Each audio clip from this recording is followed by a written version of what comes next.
பர்ஃபெக்டாக ஒரு காஃபி போடலாம் வாங்க. முதல்ல காஃபி ஃபில்டரை நல்லா சுத்தம் பண்ணி வச்சுக்கணும். ஈரம் இருக்கக்கூடாது.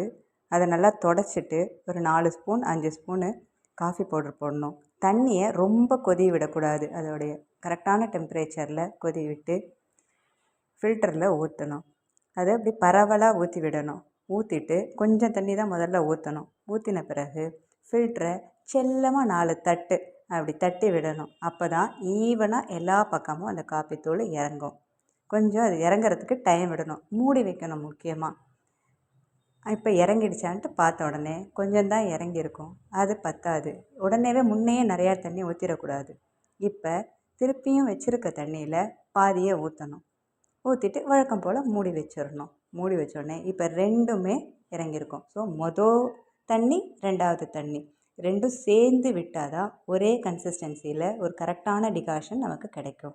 இப்போ அடுத்தது பால் காய்ச்சுற அன்றைக்கி மட்டும்தான் பொங்க விடணுன்ட்டு எங்கள் பாட்டி சொல்லுவாங்க.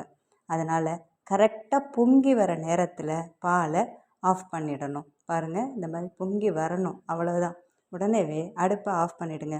பாலை பொங்க விட்டுறாதீங்க. பார்த்துக்கோங்க, அடுப்பை ஆஃப் பண்ணிவிட்டு எடுத்துக்கோங்க. இப்போ பாலை எடுத்து உடனே காஃபி போட்டுடணும். இதை பாலை கொஞ்சம் வச்சுட்டு மூடி வைக்கக்கூடாது.